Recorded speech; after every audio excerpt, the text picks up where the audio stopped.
जय हिंद मेरे दोस्तों।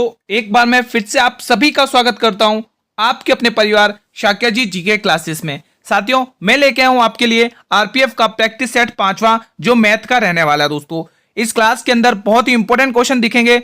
सभी दोस्तों क्वेश्चन एक्सपेक्टेड और पीवाईक्यू क्वेश्चन हैं, ठीक है, जो आपके एग्जाम में हुबहू देखने को मिलेंगे। दोस्तों, गारंटी के साथ कह रहा हूं, ठीक है। अगर आप चाहते हैं आरपीएफ में दोस्तों आपके मैथ के अंदर 35 में से 35 स्कोर रहे, तो ये क्लास आप शुरू से अंत तक डेली वॉच करेंगे तो मैं दावे के साथ कह रहा हूं आपके 35 में से 35 जाएंगे दोस्तों, ठीक है। इस क्लास में जीरो टू हीरो मतलब कि जीरो से क्वेश्चन स्टार्ट करेंगे, एडवांस लेवल तक हम क्वेश्चन सोल्व करेंगे एग्जाम में जो भी पूछे गए हैं। जो भी मेरे भाई बहन सब इंस्पेक्टर या कांस्टेबल की तैयारी कर रहे हैं तो उनके लिए ये क्लासेस मैथ की रामबाण साबित होने वाली है। शुरू से अंत तक मेहनत करना आप लोगों को मेरे साथ दोस्तों, ठीक है। जो भी स्टूडेंट शुरू से अंत तक वॉच करेगा तो उसको बहुत कुछ नया सीखने को मिलेगा, नई नई ट्रिक्स देखेंगे इजी कंसेप्ट के साथ, ठीक है। तो इसी तरह बिना समय गवाए हम हमारी क्लास को कंटिन्यू करेंगे। पहला क्वेश्चन आपके स्क्रीन पर है, चलिए कमेंट करिए पहला क्वेश्चन क्या कह रहा है, बहुत ही अच्छे से देखेंगे। क्वेश्चन नंबर 76, 45, 78 और 117 का महत्तम समापवर्तक क्या होगा? बताइए दोस्तों। HCF हाईएस्ट कॉमन फैक्टर क्या होगा? 9, 7, 5 या 3? मेरे वीरो, आरआरबी ग्रुप डी 23 तारीख 8वां महीना 2022 शिफ्ट 1 में पूछा गया था ये क्वेश्चन। कमेंट करके बताइए। मैंने आपको हमेशा बताया जब भी आपको महत्तम समापवर्तक निकालने के लिए बोले तो जो पास पास की डिजिट है उनको आप माइनस करके देखो एक बार। 8 में से 5 घटाओगे 3 बचेगा, 7 में से 4 घटाओगे तो आपके पास कितना बचेगा? 3 बचेगा, यानी कि आपके पास जवाब निकल कर आया 33। मैंने आपको हमेशा बताया या तो आंसर 33 होगा या तो 33 का कोई फैक्टर होगा। मैंने क्या कहा? या तो आंसर 33 होगा और 33 का कोई फैक्टर होगा। देखो 9 तो होगा नहीं, 9 के पारे में 33 आता ही नहीं है, ना 7 के पारे में 33 आता है, ना 5 के पारे में 33 आता है। 3 से पूरा पूरा भाग जाएगा 33 का, है ना। तो आप सभी को पता चल गया। देखो 3 को आप 45 से डिवाइड करोगे तो 15 बार जाएगा। 3 को आप 3 दूनी 6, 3 3 6 घटा 16, 3 दूनी 6, 26 बार जाएगा। ये 26 दूनी 52 है ना, ठीक है। और 3 के पारे से करोगे तो ये 117 भी भाग जाएगा। अगर आप ऐसे नहीं देख सकते तो आप ऐसे भी देख सकते हैं। 9 का कभी भी भाग 9 का 9, 2 चला जाएगा, 9 का 9, 9 का भाग 78 में जाता नहीं तो 9 भी नहीं होगा, ठीक है। 7 का भाग 45 में जाता नहीं तो 7 भी नहीं होगा।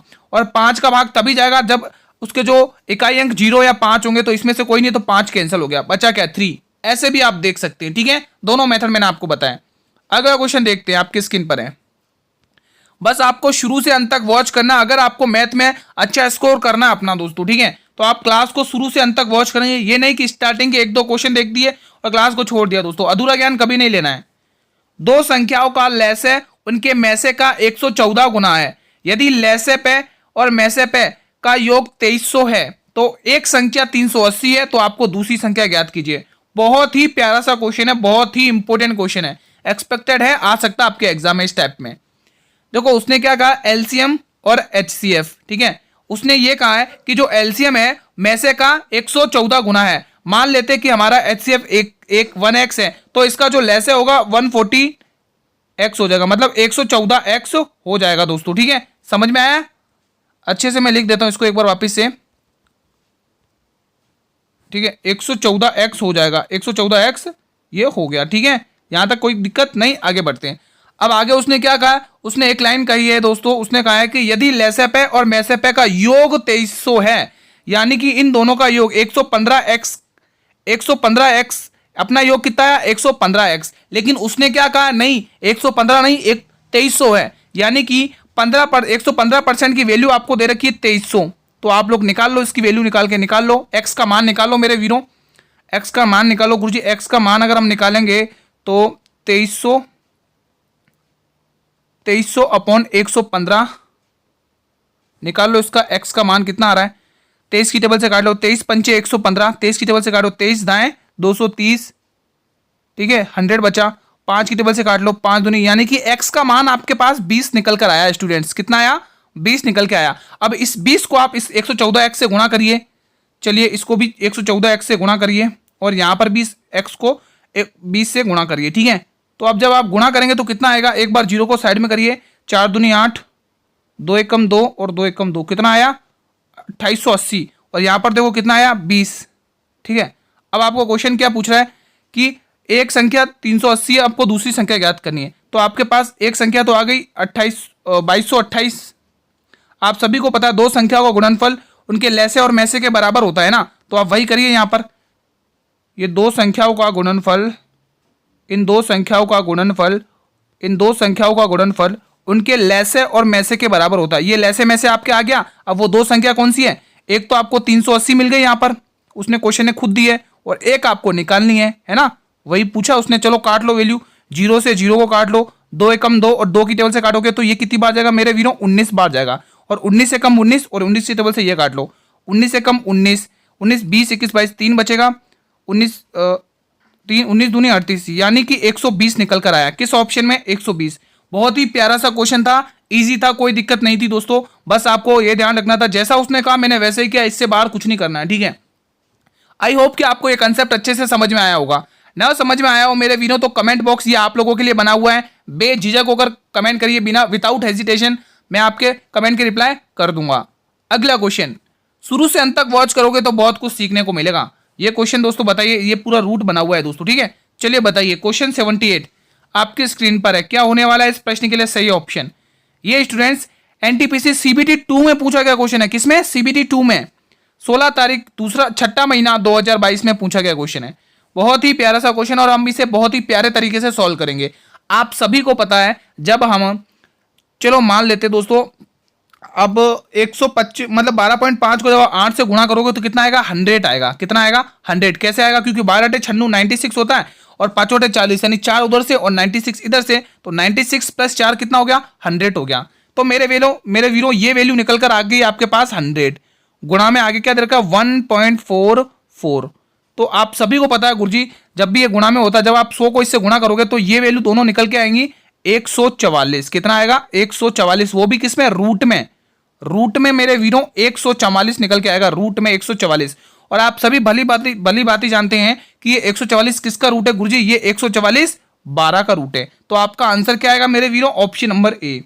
आई होप कि आपको ये क्वेश्चन इजी तरीके से समझ में आ गया हो। देखो दोस्तों, क्वेश्चन का लेवल देखो और क्वेश्चन एग्जाम देखो, सीबीटी 2 में पूछा गया और इतना इजी क्वेश्चन, मतलब कि जो कर लेते हैं उनके लिए इजी है, जो नहीं कर पाते उनके लिए थोड़ा डिफिकल्ट पड़ेगा ना।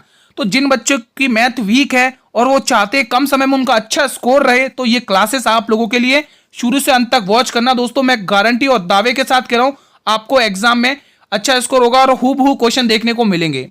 अगला क्वेश्चन मैं आपकी स्क्रीन पर लेके आ रहा हूं। आपकी स्क्रीन पर क्वेश्चन नंबर 79। क्वेश्चन 79 क्या कह रहा? बहुत ही प्यारे तरीके से सॉल्व करूंगा, आप भी कहोगे मजा आ गया। यदि 300 में 2.5% की कमी की जाती है तो उत्तर बताइए। ये 4 ऑप्शन आपके स्क्रीन पर। ये भी देखो दोस्तों, लेवल का क्वेश्चन है, सीबीटी 2 में पूछा गया, एनटीपीसी के 16 तारीख 6 महीना 2022 में पूछा गया क्वेश्चन है। उसने कहा है 300 के अंदर अगर आप 2.5% की कमी करते हो, पहले तो आप 2.5% की कमी करिए दोस्तों। देखो दोस्तों, आप सभी को पता है 2.5% का मतलब क्या होता है।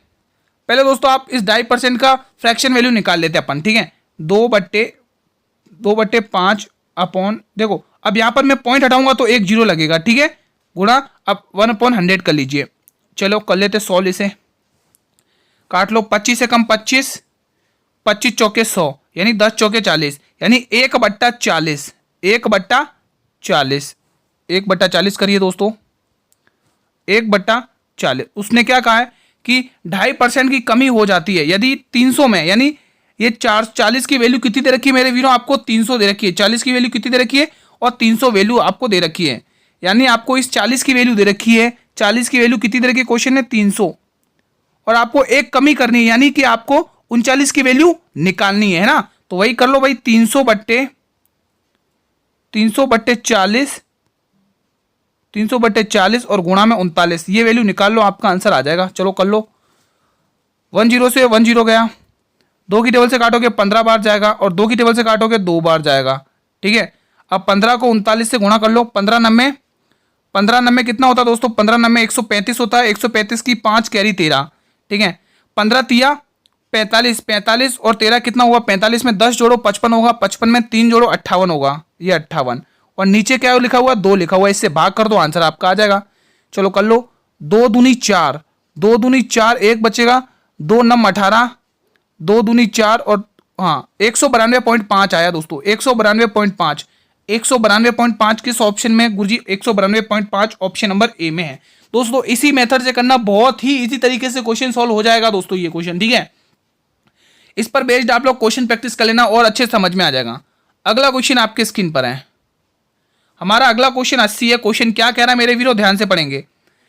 5224 को 9 से विभाजित करने पर शेषफल क्या बचेगा। इससे बेस्ट कुछ नहीं होगा, बहुत ही इजी क्वेश्चन है। आरपीएफ कांस्टेबल में 17 तारीख 2018 को पूछा गया था। दोस्तों प्रीवियस ईयर के पेपर देखें तो जो मैथ का लेवल था ना वो बिल्कुल ईजी था, ईजी टू मॉडरेट था। मतलब जो थोड़ी सी भी प्रैक्टिस करके जाता ना वो 4 देता है एग्जाम में, ठीक है। तो बिल्कुल आप बेफिक्र है, इतना ज्यादा टफ एग्जाम आपका नहीं आएगा दोस्तों मैथ का, ठीक है। मैथ का पेपर आपको पूछा दोस्तों, पहले मैं डिजिट लिख देता हूँ 5 2, एक बार मैं सही से लिख देता हूँ इसको अच्छे से, ठीक है। 5224 आपको कहा है ये डिजिट 9, अगर आप 9 से विभाजित करोगे तो आपके पास रिमाइंडर क्या बचेगा, शेषफल क्या बचेगा। तो जब मैंने आपको हमेशा बताया जब भी आपको 9 से विभाजित करने के लिए बोले तो 9 से जो भी डिवाइड हो रहा है उसको आप हटा दीजिए। 5 और 4 कितना होता है, 9 होता है ना, तो इसको हटा दो। 2 और 2 कितना बचा, 4, तो आपका शेषफल भी 4 ही बचेगा। भले आप करके देख लो, आप भले डिवाइड करके देख लो, आपका शेषफल 4 ही बचेगा। अगला क्वेश्चन देखते हैं आपके स्क्रीन पर, बहुत ही प्यारे तरीके से क्वेश्चन क्या कह रहा है 81। अगला क्वेश्चन देखने से पहले मेरे वीरों, अभी तक जिसने क्लास को लाइक नहीं किया सभी भाई बहन मिलकर एक बार क्लास को लाइक कर देंगे और अपने सभी मित्रों में इस क्लास को शेयर करेंगे।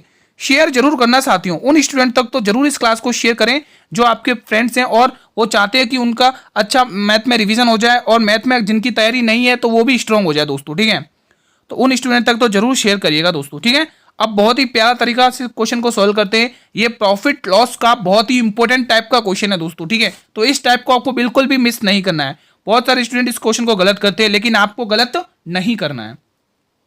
एक विक्रेता 5 रुपए में 8 नग को क्या कहते हैं दोस्तों, पीस, यानी 8 पीस के हिसाब से केले खरीदता है और उन्हें 8 रुपए में 5 के नग के हिसाब से बेचता है। तो उसने कहा है कि उसका लाभ प्रतिशत ज्ञात करो। आपको मेरे वीरों पता चल गया क्वेश्चन ने क्या कहा कि मुझे तो आप लाभ प्रतिशत बता दो, ये रामायण छोड़ो, मुझे तो आप लाभ प्रतिशत बता दो। चलिए हम लाभ प्रतिशत निकाल देते हैं। आप सभी को पता, एक तरफ क्रय मूल्य यानी कि कॉस्ट प्राइस और एक तरफ विक्रय मूल्य यानी कि सेलिंग प्राइस, ठीक है।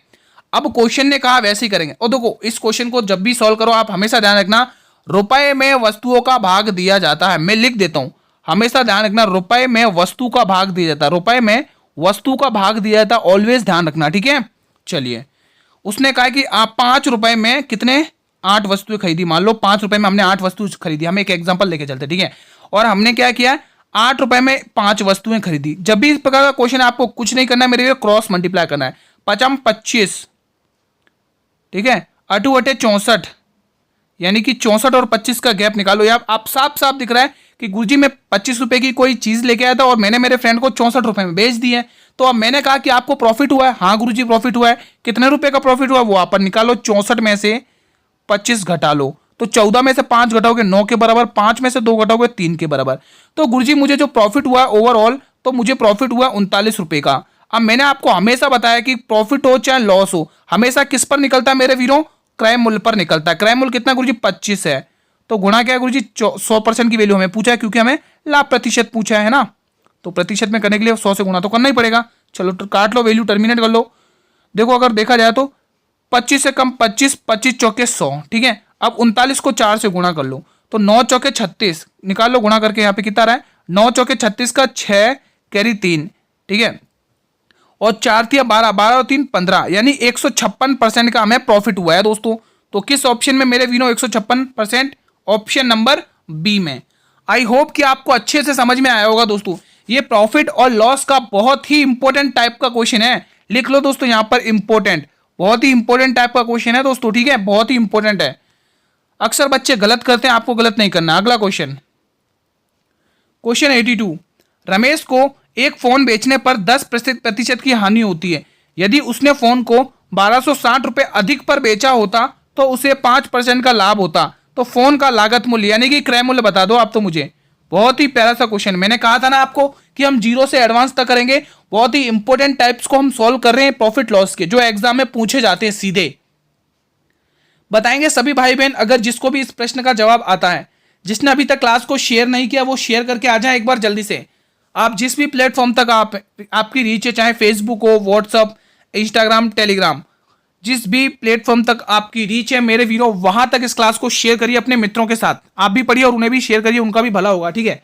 चलिए क्वेश्चन सॉल्व करते हैं। देखो उसने कहा है कि यदि उसने फोन को 1260 रुपए अधिक पर बेचा होता, अधिक बोला यानी कि ये उनका दोस्तों अंतर है, अंतर, ठीक है। अब आप खुद देखो, आपने 100 रुपए की कोई चीज खरीदी थी, मान लो 100 रुपए की, हर चीज अपने आप में 100% होती है। 100 रुपए की चीज थी, उसको आपने 10% की हानि पर बेच दी। गुरुजी मैंने तो 90 रुपए में बेच दी है, 10% की हानि।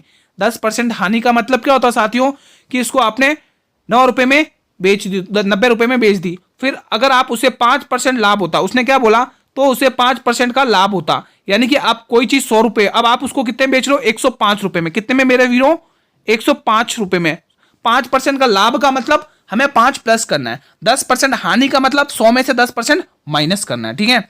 अब देखिए यहां पर आपने 90 रुपए की चीज, अब कितने का लाभ हो रहा है आपको, यहां पर कितने रुपए का अधिक लाभ हो रहा है बताइए, 15 रुपए का। गुरु 15% का हमें अधिक लाभ हो रहा है। उसने कहा है कि 1260 रुपए का लाभ हो रहा है, तो आपके जो 15% की वैल्यू है मेरे वीरों, वो कितनी निकल कर आई, यहां पर 15% की वैल्यू 1260। चलो निकाल लो बेटी 100% पे फुल, आपको लागत मूल्य निकाल लो 100% पे, है ना। आप सभी को पता है गुरुजी 1260 अपॉन 15% है ना, आपका यहां पर लागत मूल्य निकल जाएगा। 100% हमारा लागत मूल्य एज्यूम किया था ना हमने, वही आपको करना है। चलिए फोड़ दो उस क्वेश्चन को, कोई दिक्कत नहीं, अभी ये कुछ नहीं टिक सकता हमारे सामने। देखिए पहले आप 15 की टेबल से काटे, 15 एकम 15 कर दो, इसको काट लो, 15 अट्ठे 120, 6 बचेंगे और जीरो को उतार लोगे तो 15 चौके 60, तो 84 को 100 से गुणा करोगे मेरे वीरों, 84 को 100 से गुणा करोगे तो आपका आंसर आएगा 84,000 रुपए, यानी कि 84,000 नहीं 8,400 रुपए। गुरुजी क्या कह दिया, 8,400 रुपए। किस ऑप्शन में मेरे वीरों, ऑप्शन नंबर बी में। आई होप कि स्टूडेंट्स आपको इस क्वेश्चन में जो भी आपको दिक्कत हो तो कंसेप्ट क्लियर हो गया होगा। अगर दिक्कत हो मेरे वीरों तो ये कमेंट बॉक्स आप लोगों के लिए, कमेंट जरूर करिएगा कि गुरुजी हमें समझ में आया है या नहीं आया है, ठीक है। तो आप लोग कमेंट किया करो दोस्तों, रेस्पॉन्स वगैरह कर दिया करो, हमें मोटिवेशन मिलता है दोस्तों, ठीक है। और आप सभी से रिक्वेस्ट है, आप लोग कमेंट जरूर करना कि आपने कितने क्वेश्चन सही किए। क्वेश्चन नंबर 83 बहुत ही इंपॉर्टेंट क्वेश्चन है, बिल्कुल दोस्तों कॉमन सेंस लगाना, बिल्कुल समझदारी वाला क्वेश्चन है, मजा आ जाएगा। और एवरेज में से इस टाइप का क्वेश्चन बनता है आपके एग्जाम में। मैंने प्रीवियस ईयर के पेपर देखे हैं दोस्तों, उनमें इस टाइप के क्वेश्चन बहुत पूछे गए हैं, ठीक है। 13 व्यक्तियों का औसत आपको 36 केजी दे रखा है। यदि कोई नया व्यक्ति इस ग्रुप में शामिल हो जाता है तो औसत भार सभी का 38 केजी हो जाता है। नए व्यक्ति का भार कितना होगा। दोस्तों आप चाहें तो इसको ओरल भी सॉल्व कर सकते हैं, स्मार्ट अप्रोच की तरह, है ना, ओरल भी, आंखों ही आंखों में, है ना।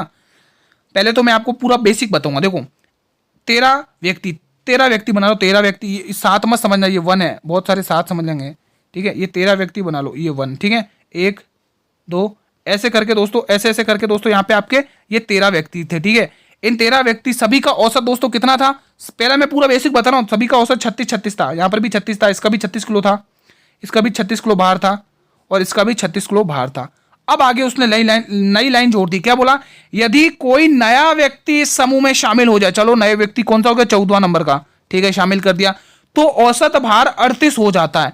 तो औसत भार कितना हो जाता है, 38 हो जाता है। अब 38 कैसे हुआ होगा, इसमें भी गुरुजी 2 प्लस हुआ होगा, इसमें भी गुरुजी 2 प्लस हुआ होगा, इसमें भी गुरुजी 2 प्लस हुआ था, यानी कि अपने पास टोटल कितने हो गए दोस्तों, 14 जने हो गए। 14 जनों को अगर आप दो प्लस करोगे तो 2 गुणा 14 कितना हो जाएगा, 2 गुणा 14 गुरुजी टोटल हो जाएगा, टोटल कितना बढ़ जाएगा, टोटल बढ़ जाएगा 28, कितना बढ़ जाएगा, 14 दूनी 28।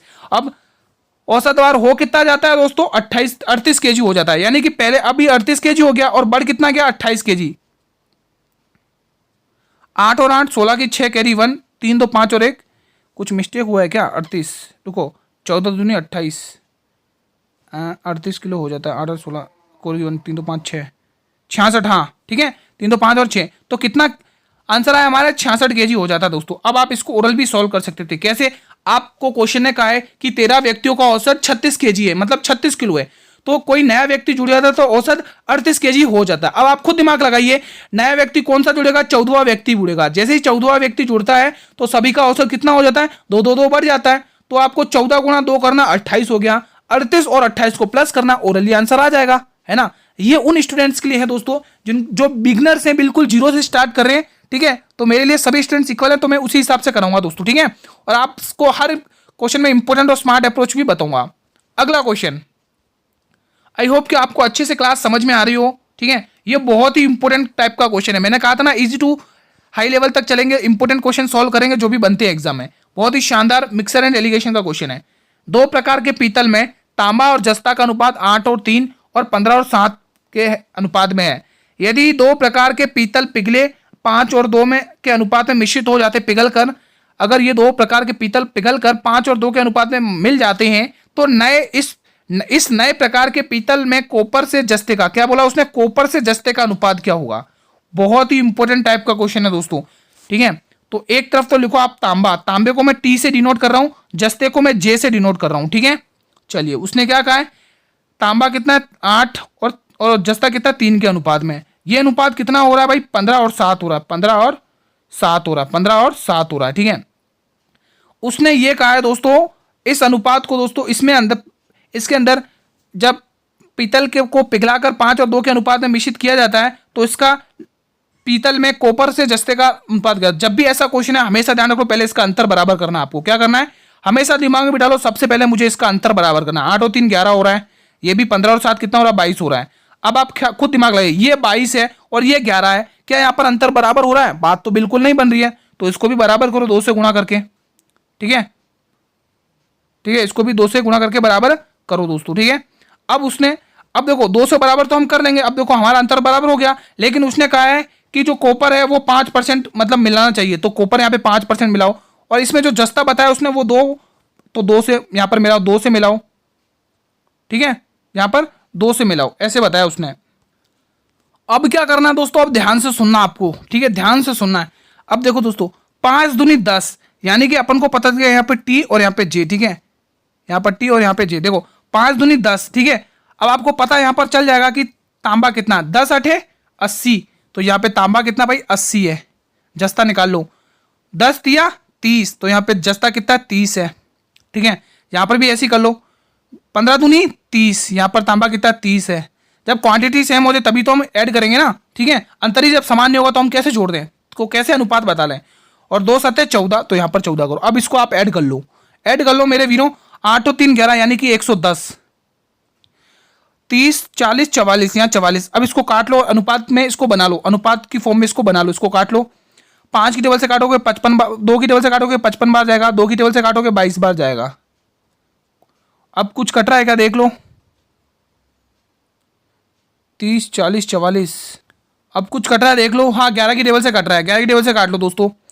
11 पंचे 55, यहाँ पर मैं लिख रहा हूँ साइड में, ठीक है, देखना यहाँ पर लिख रहा हूँ 11 पंचे 55 रेशियो, 11 दूनी 22, यानी 5 और 2 का रेशियो निकला। बहुत ही इंपॉर्टेंट कंसेप्ट था भाई, बहुत ही इंपॉर्टेंट कंसेप्ट था, ठीक है। आई होप कि आपको समझ में आ गया होगा, ना समझ में आया हो तो कमेंट बॉक्स आप लोगों के लिए, ठीक है। बढ़िया, अगले क्वेश्चन की तरफ बिना देरी करें। क्वेश्चन नंबर 85 बहुत ही इंपॉर्टेंट है।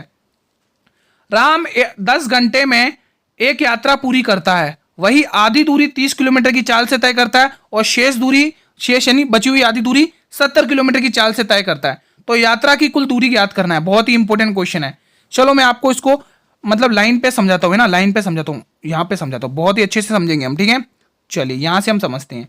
उसने कहा है कि राम जो है वो 10 घंटे में एक यात्रा पूरी करता है। चलो भाई 10 घंटे में एक यात्रा पूरी करता है, ठीक है, 10 घंटे में एक यात्रा पूरी करता है, ठीक है। यहाँ 10 घंटे में एक यात्रा पूरी करता है, ये आपका राम है, यहाँ पर लिख लो राम, ठीक है, ये आपका क्या है, राम है, ठीक है। और वह आधी दूरी को 30 किलोमीटर की चाल से तय कर रहा है, यहीं पर वह आधी, ये तो इतनी दूरी 10 किलोमीटर की चाल से, और इतनी दूरी कितने कितने मतलब किलोमीटर की चाल से तय कर रहा है 10 घंटे में। एक 30 की और ये 40 की है। एक काम करते रुको, इसको ऐसे मत करो, एक काम करो दोस्तों, इसको यहाँ से हटाइए, ये 10 घंटे यहाँ से हटाइए, यहाँ वहाँ चाल आएगी, मैंने वहाँ उसका समय लिख दिया, ठीक है।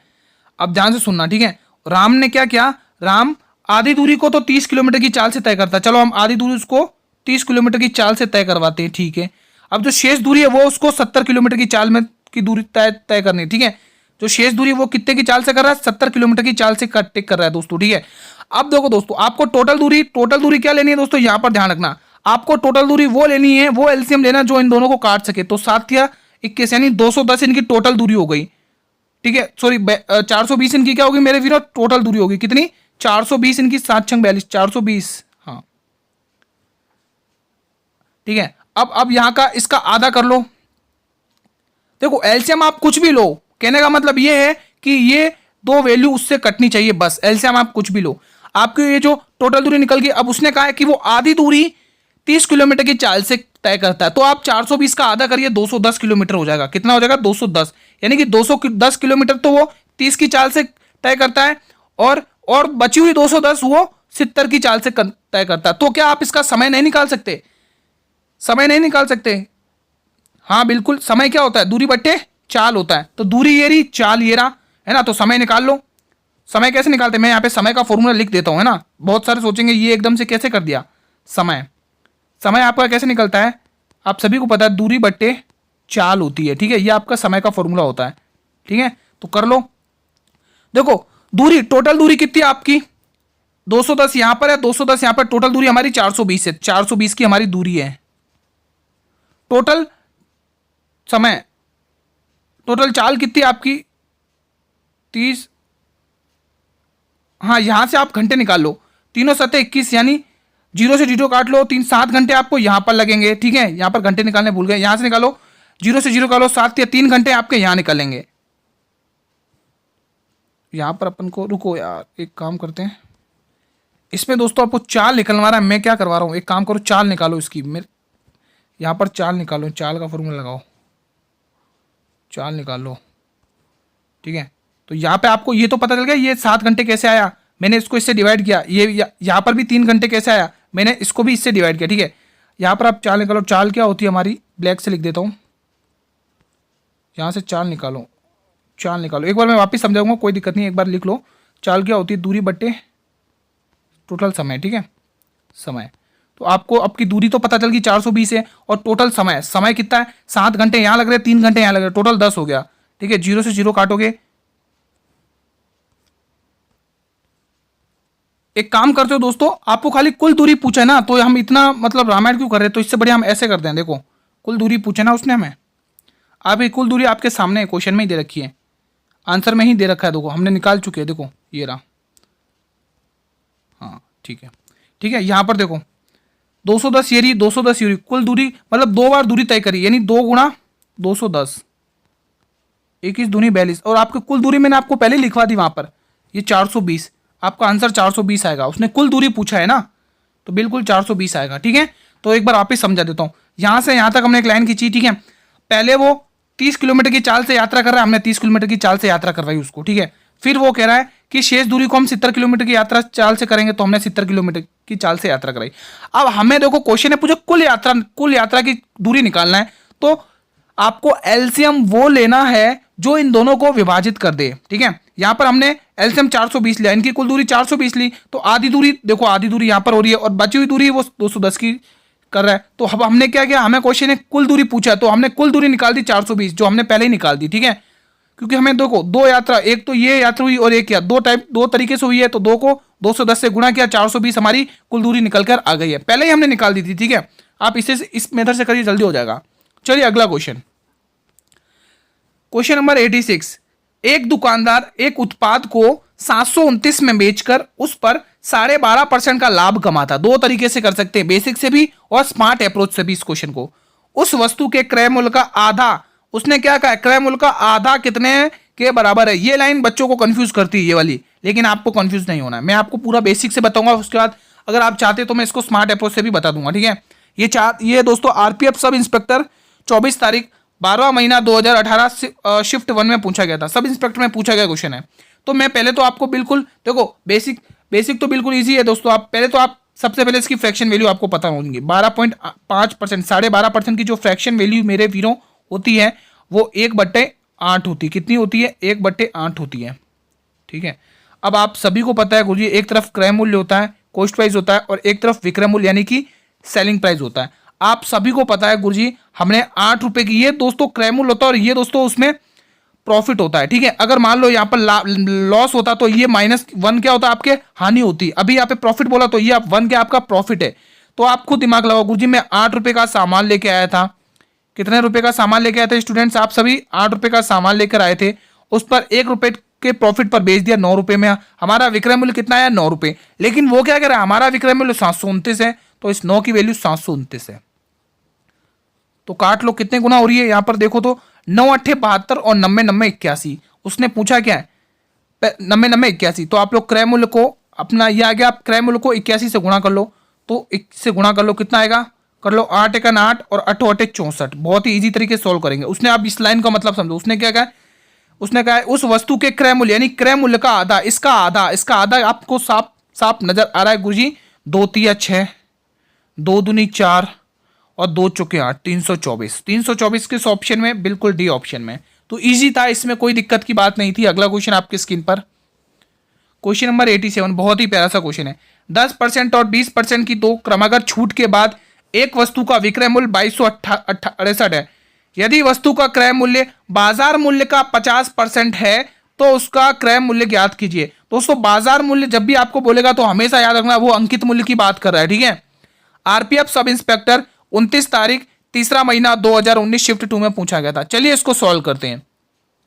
दो छूट दी है यानी कि एक वस्तु एक्स थी, उस पर आपको देखो उस पर आपको 10% की छूट दी, तो वो वैल्यू आपको 90 में पड़ी जाके, कितने में? 90 में। कितने में? 90 में पड़ी, ठीक है। उसी तरह 20% की और छूट दी है यानी कि वो वैल्यू जाके आपको 80 में पड़ी, तब जाके आपको कितने में बेची? तब आपको उसको कितने में बेची भाई? 2288 में। चलो वैल्यू टर्मिनेट कर लो, 168 में बेची तब जाके, ठीक है। अब इसको काट के निकाल लो इसका आंसर। चलो पहले आप करेंगे 20 चौके 80, यहां पर करेंगे 20 चौके 80 और 20 पंचे 100, ठीक है। 4 की टेबल से काट लो, 4 पंचे 20, 2 बचेगा, 4 छंग 24, 2 बचेगा और 4 सत्ते 28, ठीक है। 9 की टेबल से काट लो, 9 दाएं 90 और 9 की टेबल से काट लो, 9 छंग 54, 2 बचेगा, 9 तिया 27, ठीक है।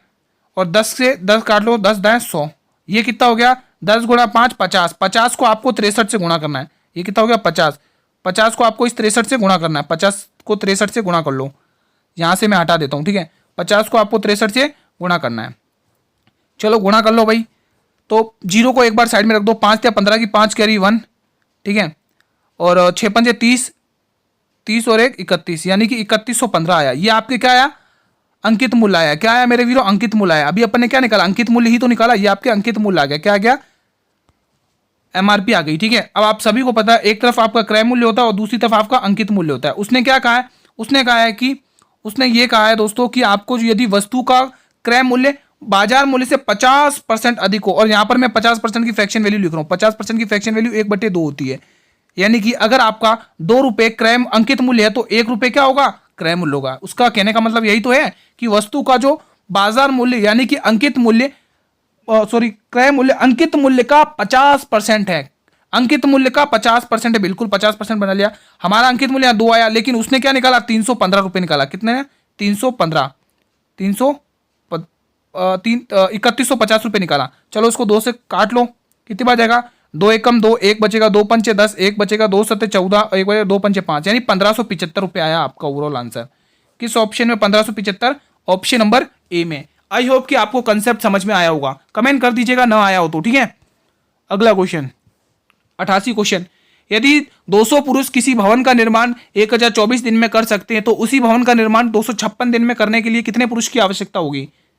आप इसको M1 और D1 के फॉर्मूले से करिए, बहुत जल्दी होगा, है ना। M2 और D2। देखो दोस्तों यहां पर मैं M का मतलब होता पुरुष और D का मतलब होता दिन, ठीक है। मैंने आपको बता दिया, अब इसको फोड़ दो, इसमें कुछ नहीं, वैल्यू पुटिंग मेथड है। M यानी पुरुष कितने? 200 गुरुजी, पुरुष कितने? 200 और दिन कितने लगे? 1024, ठीक है। M2 कितना है? M2 हमें निकालना है और दिन हमें दे रखे 256 दिन हमें दे रखे 256। वैल्यू टर्मिनेट का मेथड है। 16 की टेबल से काट लो, 16 की टेबल से काट लो, 16 छंग 96, 16 छंग 96, 6 बचेंगे, 16 चौके 64, 16 की टेबल से काट लो, 16 बार जाएगा, 16 की टेबल से काटो 4 बार जाएगा और 4 गुणा 200 कितना हुआ? 800। इजी क्वेश्चन था, ठीक है। तो 800 आपके एक ही ऑप्शन में, ए ऑप्शन में। अगला क्वेश्चन 89, 66 किलोमीटर की गति से 410 मीटर लंबे प्लेटफॉर्म को एक रेलगाड़ी 30 सेकंड में पार करती है तो गाड़ी की लंबाई कितनी है? बहुत ही इजी क्वेश्चन है। देखो आपको सभी मीटर में आंसर दिया हुआ, तो इस चाल को, इस गति को मीटर से आप लोग किलोमीटर से मीटर पर सेकंड में सबसे पहले कन्वर्ट करो। तो 66 को आप जब मीटर पर सेकंड में कन्वर्ट करेंगे दोस्तों तो 5/18 से गुणा करेंगे, ठीक है। चलो काट लो, देखो कैसे काटेंगे। 3 छंग 18 और 3 की टेबल से काटो, 3 दूनी, ठीक है। और 22 पंचे 110, 110/6। इसको 2 की टेबल से काटो, कितनी बार जाएगा? 55/3।